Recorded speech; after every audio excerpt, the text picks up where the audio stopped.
Hoje eu leio Neemias, capítulo 1, o verso 1, alguns versos.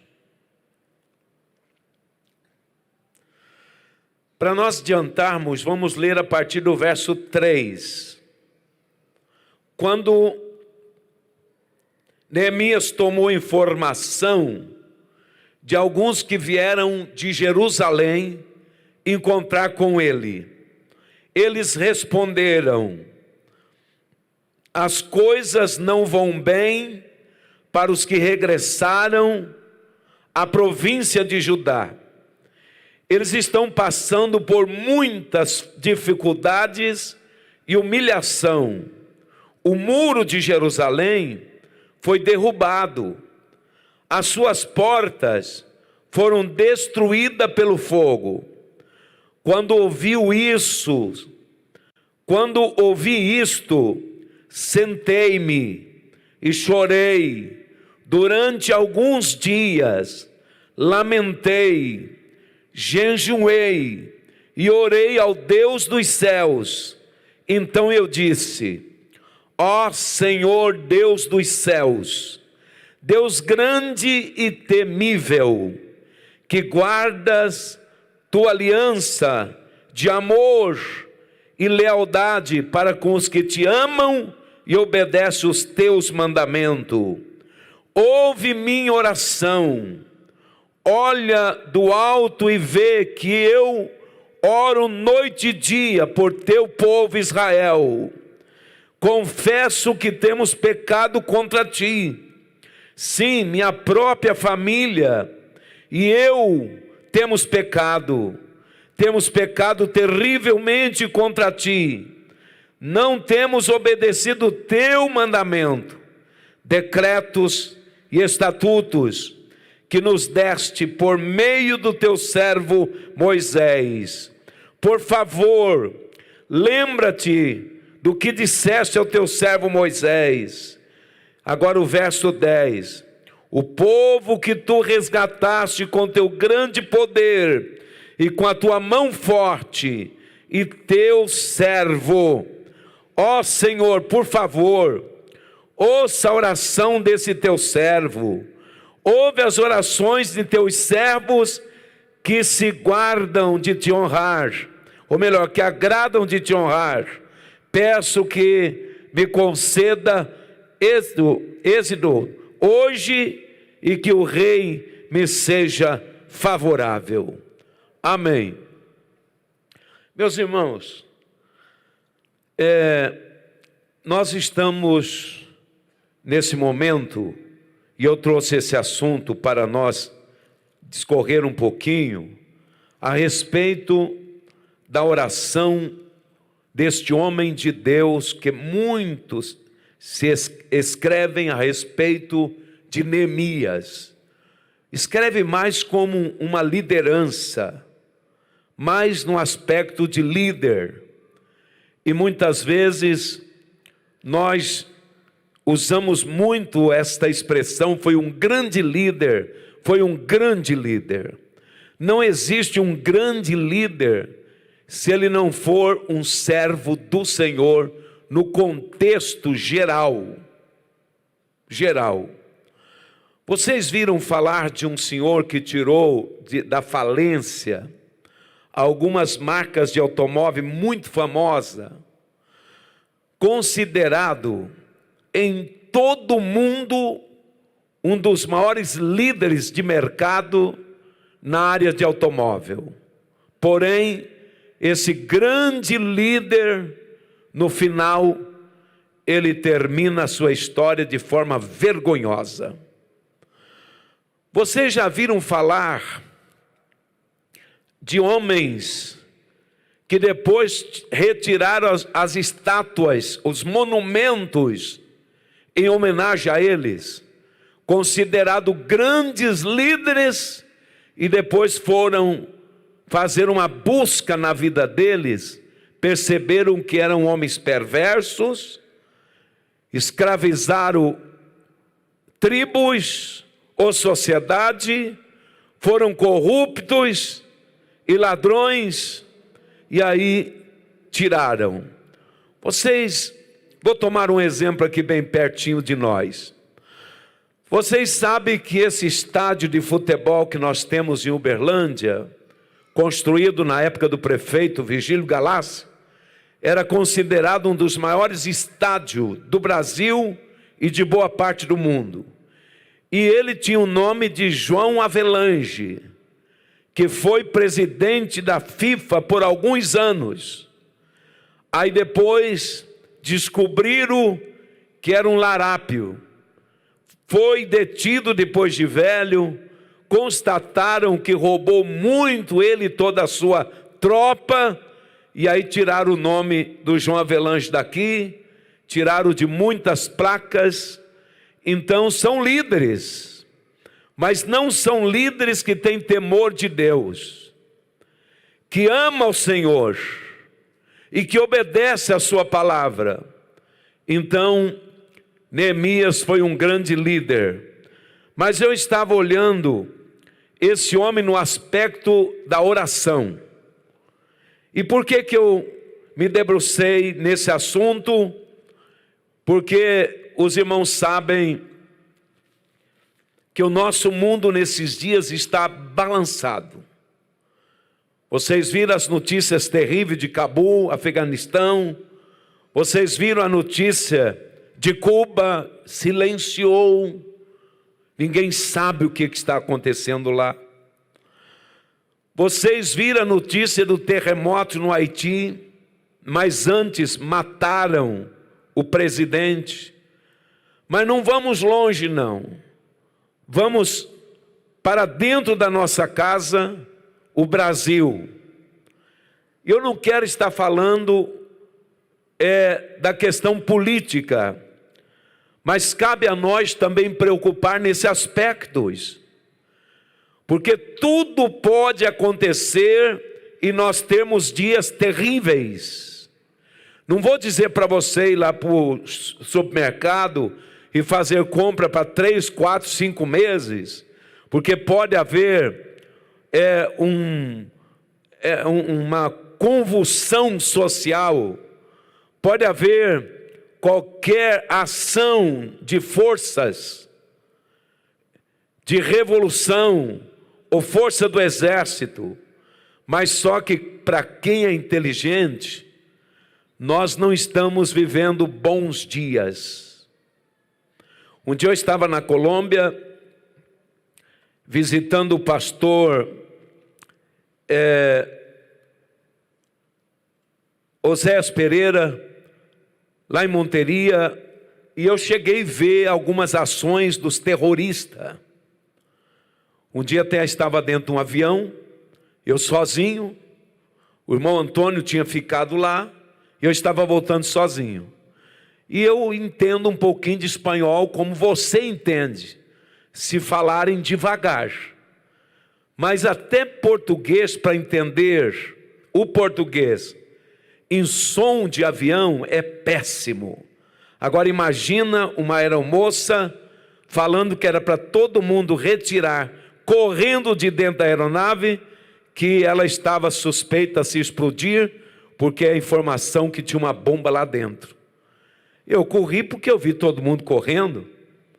Eu falei, eu devo correr também.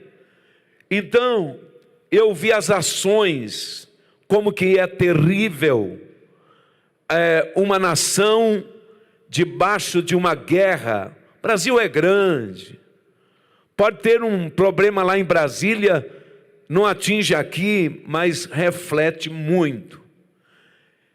E aí eu, visitando a Colômbia, conversei com um médico que era influente na cidade de Cúcuta, e ele diz assim para mim, pastor Álvaro, vocês brasileiros são muito felizes, porque existe alguns problemas lá, existe.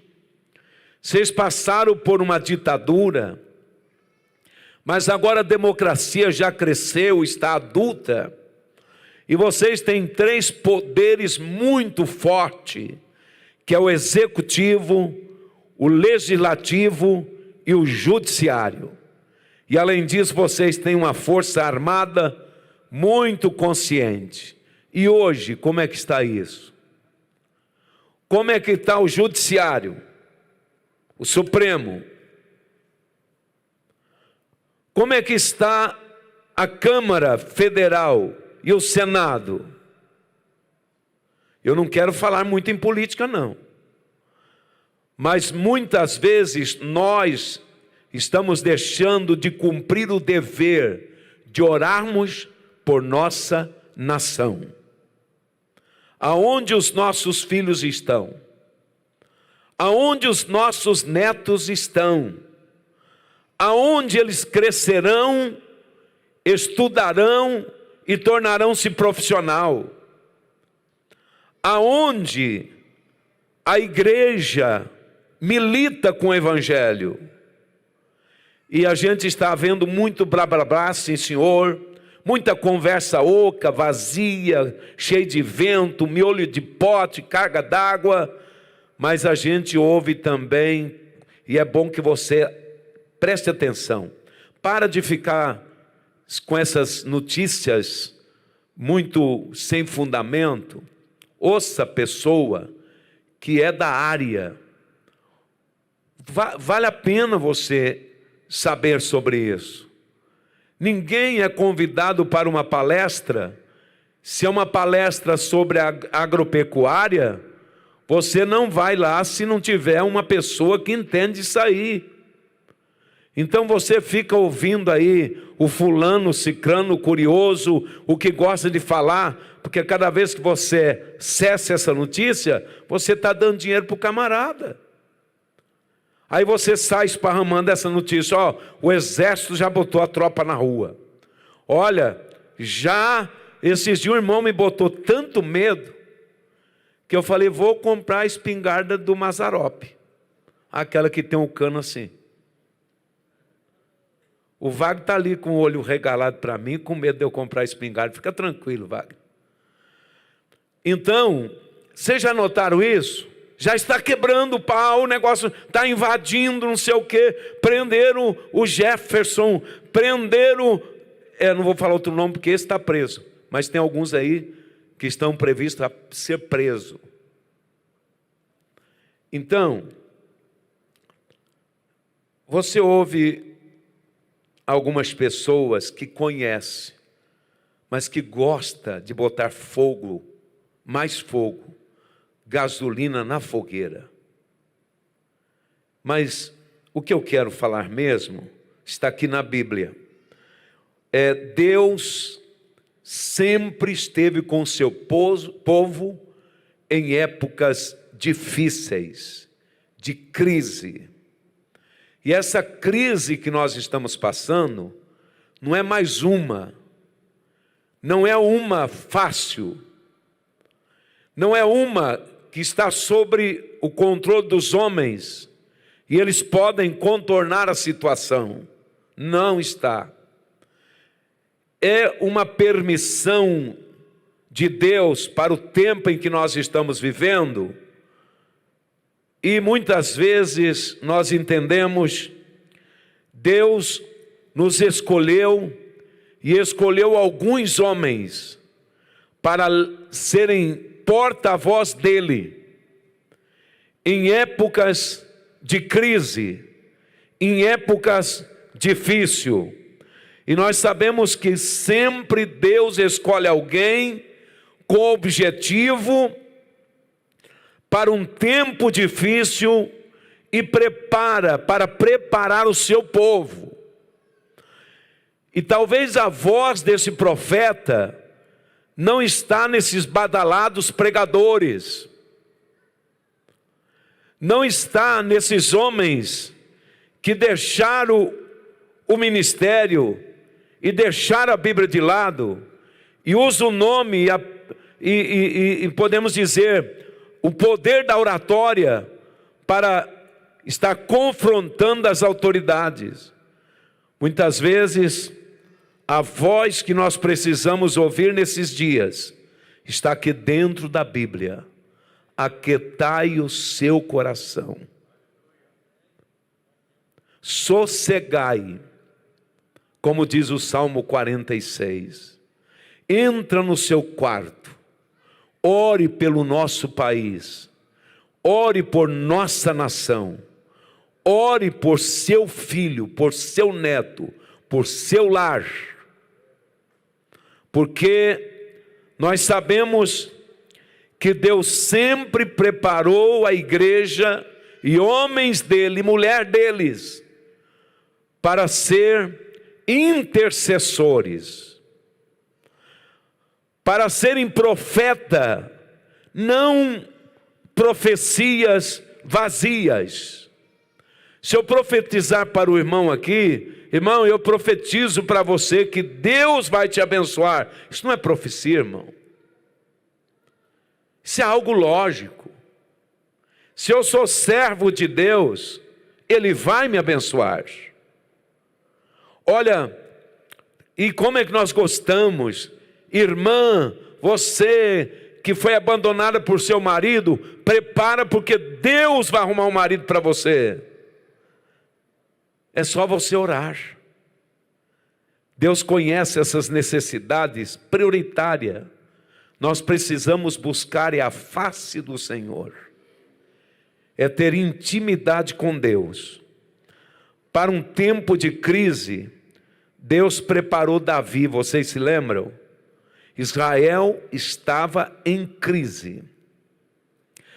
Para um tempo de crise, Deus preparou grandes juízes, como Gideão e outros, que eu não vou citar aqui, Jefté, enfim, para que pudesse trazer livramento para o seu povo. E nós sabemos que Neemias foi um homem que tem muito para nos ensinar. Não ser um líder, um grande pastor, um mega pastor. Não, Neemias tem muito para nos ensinar. Nós sermos crente de oração, crente determinado, crente firme, crente que não sai por aí murmurando, lamentando, lamuriando, cutucando as autoridades para que tenha muitos seguidores. Neemias, eu me debrucei um pouco sobre o livro dele, mas tirando mais na área espiritual. Ele suportou críticas ferrenhas, zombando do seu trabalho, zombando da sua obra. E nós sabemos que ele usou uma arma para proteger os serviços e os que trabalhavam ali, mas a arma que ele mais usou foi a oração. Muitas vezes nós usamos a oração depois que já não tem mais jeito, como diz, joguei a toalha, agora Deus é contigo. E por que você não foi desde o início à procura do Senhor? Entendamos que ele foi perturbado e os seus inimigos fizeram aliança para destruí-lo, mas ele não retrocedeu, ele não cedeu, ele não sentou à mesa para fazer um acordo com os seus inimigos. Ele deixou os inimigos cientes. A obra que eu tenho que fazer é mais importante do que os assuntos que vocês têm para tratar comigo. Tem gente que acha que o inimigo é mais importante do que a sua obra. Esses esquerdistas que quem não comunga com a ideia dele torna-se inimigo. Esses direitistas radical, que quase são os verdadeiros nazistas, acham que quem não está do lado dele não presta também. O crente, ele tem que ser equilibrado. Não para quem invade propriedade, não para quem invade prédio público, não para quem invade casas alheias, mas também não para implantar a mão de ferro do exército, como alguém sabe que existem pessoas que têm vontade de fazer. Por isso nós precisamos orar. E o salmista diz: ore pela paz de Israel. Vamos orar pela paz do Brasil. É possível ter paz, pastor, nesse tempo final? Pelo menos nós podemos ter a paz em nosso coração, e haja paz entre nós e o povo de Deus, amém?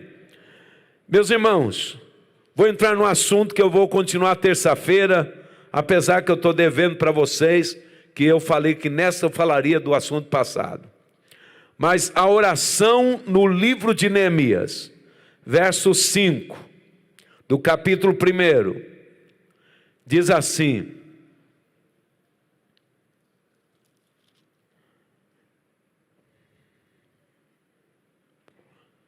Neemias então disse: ó Senhor, Deus dos céus, Deus grande e temível, que guarda a tua aliança.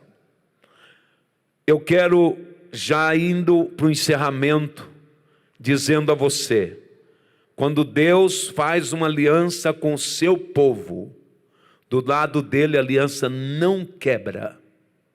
Creia, Deus é o guardador da igreja, da noiva de Jesus Cristo. Confia nele. E ore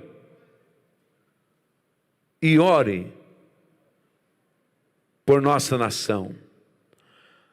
Há umas mensagens que muitas vezes eles pedem para a gente: passa para frente, mais 5, passa para mais 10.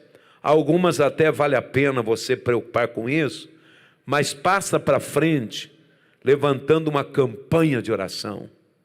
Vamos orar, irmãos, vamos orar, uma campanha de oração. Se é que a rede social, ela é útil, ela deve ser usada para coisa boa, viu? Para coisas boas. E uma das coisas é nós estarmos despertando uns aos outros para a oração. Nós encontramos em Neemias, encontramos aqui que a sua oração foi por Jerusalém. O verso 4 do capítulo 1. Você conhece, mas eu quero ler, porque não faz mal para ninguém. Quando ouvi isso, sentei-me e chorei. Durante alguns dias, lamentei, jejuei e orei aos Deus dos céus. Digo, ao Deus dos céus. Então eu disse, aí vem o verso 5, a oração. Ele não deveria ter preocupado com Jerusalém, porque ele estava no palácio do rei. Ele estava num dos lugares mais seguros e de um luxo tremendo. Mas é impossível, disse Neemias, eu me calar, eu me sentir bem, enquanto Jerusalém está sendo depredada. Eu não me sinto bem como brasileiro vendo essa situação do nosso país. Porque essa instabilidade, ela corre risco de atingir a nossa liberdade de pregar o Evangelho. Constantemente existe, querendo passar por debaixo de cartilhas de criança, de aulas de criança, essa questão da identidade de gênero, vocês sabem disso. E se não houver alguém que dá um grito lá, oremos por esses homens. Inclusive na escola bíblica vai estar o pastor Douglas Batista, lá de Brasília. Ele é o presidente da comissão ou do conselho de educação da nossa igreja, Assembleia de Deus, e nos debate no congresso, no Senado, na justiça. Ele representa a nossa igreja e é um homem que tem muito conhecimento sobre os perigos dessa ideologia de gêneros. Então, assim como ele derramou lágrimas, ele começou a sentir no coração como se estivesse lá em Jerusalém. E uma das coisas que a gente acompanha dentro do livro dele é que ele viu que a igreja, o templo do Senhor, estava abandonado. E isso deixou ele em choque. E nós entendemos que para começar uma obra arriscada como esta, ele começou através de oração. E para nós atravessarmos esse tempo de crise e um momento arriscado como este, nós devemos estar orando em favor da nossa nação e em favor da obra do Senhor. E eu convido os irmãos, dia 7 de setembro, a melhor manifestação é nós tirarmos um dia de jejum e oração. Meio-dia de jejum, se você não pode o dia todo. Oração, se você tem que trabalhar, você tem que alimentar, mas você pode estar trabalhando e orando ao Senhor. Dia 7 de setembro, eu sou muito nacionalista.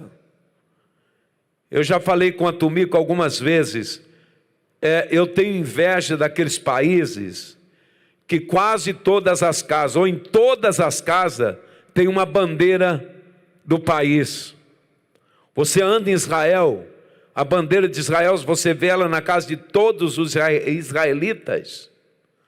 Você vai nos Estados Unidos, vai na Inglaterra, sempre tem bandeira.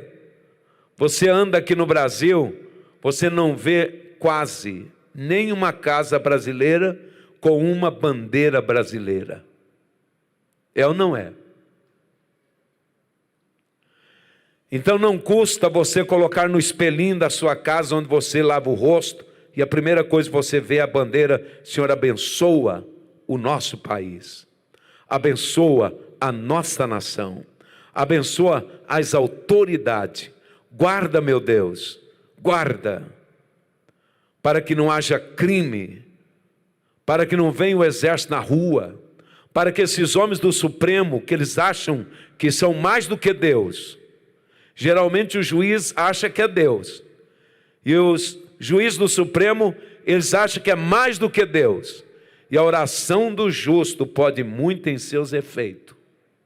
Eu não peço para Deus matar nenhuma resistência oposta ou mensageiro do diabo dentro da política brasileira. Eu peço para Jesus salvar, e aí se for preciso levar, que leve, mas que salve primeiro. Quem já orou pelo Bolsonaro hoje? Alguns. Você pensou na morte daquele homem? E o que pode acontecer, porque ele facilita? Ele é ranzino, é sangue de italiano, fala muitas vezes o que não pensa. Agora não vai pensar que os outros também não falam palavrões, não, fala também. Aquele Zé Sarney, a boca dele era uma fossa aberta. Collor, a boca dele era dos demônios, mas não deveria falar. Exército, João Figueiredo, ele dizia assim que amava muito mais o cavalo dele do que a gente. Quem é do exército sabe disso. Agora eu sei porque muitas vezes ele fala, porque tem hora que cavalo é amigo mesmo, e gente não é amigo da gente. Então, vamos orar por nossa nação. A oração, quando nós estamos ameaçados, ela tem um significado diferente daquela oração quando há paz em Israel. é a oração do salmista. Mas quando estamos sendo ameaçados, são as orações desses homens como Neemias, Esdra e tantos outros. Oremos ao Senhor nesse instante. Eu quero pedir oração pela família do pastor Daniel Duran e do pastor Adaías, lá de Sete Lagoas. Irmão Sebastião Reis pede oração em favor de seu sobrinho Samuel, que está internado com Covid. Vamos ficar de pé. Oração em favor do pastor Orlando de Ituiutaba, que se encontra enfermo. É um grande homem de Deus. Há um ano, talvez não tenha um ano, eu tive o privilégio de ir lá na fazenda visitá-lo. Oramos por ele. Eu não me lembro quem estava comigo aquele dia, a gente orou por ele. Irmã Terezinha conhece muito bem ele, né, Irmã Terezinha? Orlando sempre foi homem ao lado de pastor lá em Ituiutaba. O diácono Paulo Roberto comunica à igreja sobre o falecimento do seu tio Norberto Machado. Foi sepultado às 15 horas. Paulo Roberto, diácono. Quem é Paulo Roberto? É você? A gente fala Paulo Gomes, Paulo Gomes, Paulo Gomes. Seu tio faleceu então. Estaremos orando. Diácono Sebastião Barros pede oração em favor de sua esposa Maria Barro para a recuperação da saúde. Oração em favor de Silvana, que está internada com Covid. Vamos estar orando. Quem mais necessita de oração? Carlos lá do Garcia parece estar aí, parece que eu vi ele.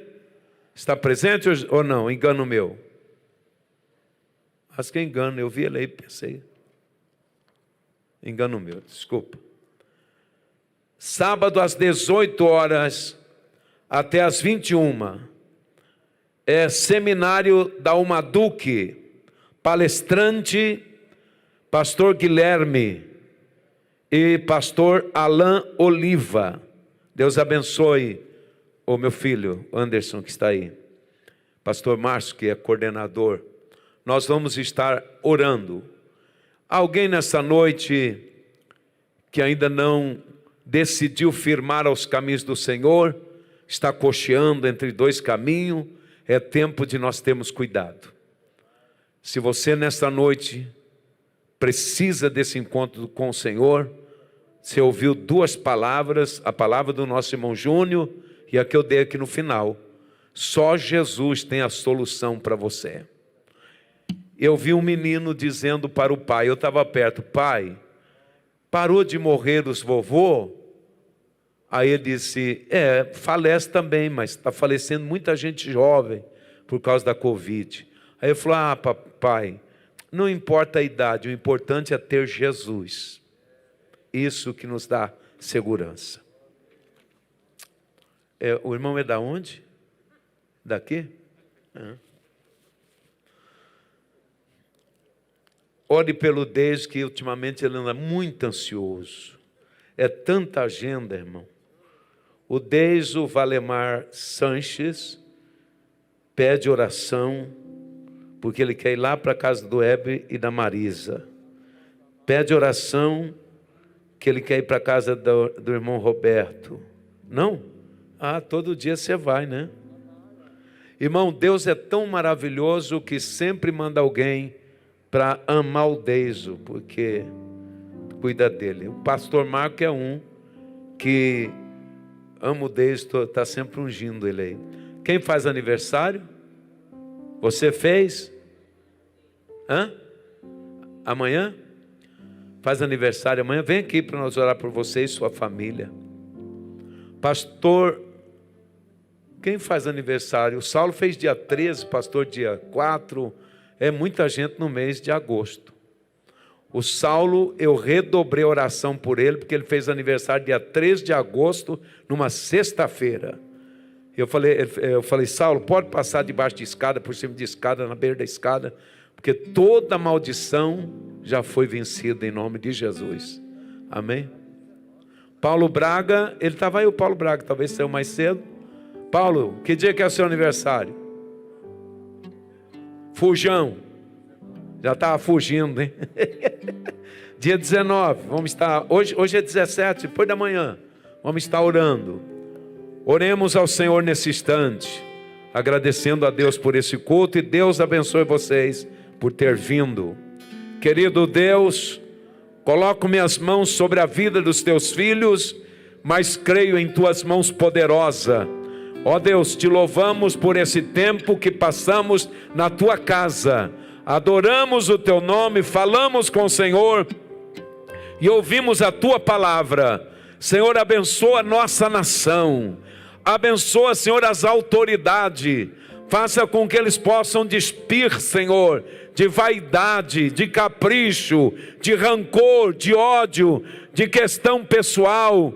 Faça com que eles possam ter um encontro com o Senhor, e que nesta crise a igreja se fortaleça, e que nesta crise nós tornamos um exército de oração. Senhor, estaremos levantando esse dia de oração, 7 de setembro, em nossas casas, no trabalho, aonde estiver, queremos levantar esse clamor na tua presença. Meu Deus, consola a igreja e a família dos 2 pastores que o Senhor recolheu para ti, e outras pessoas também. Nós pedimos, abençoa os aniversariantes, e eu coloco minhas mãos sobre a vida do teu filho, e que eles possam ter saúde e graça, para ter, ó Deus amado, anos abençoados. E eu coloco minhas mãos agora sobre esses pedidos de oração, e declaro a bênção, a cura, a libertação, em nome de Jesus, hoje e sempre. Amém.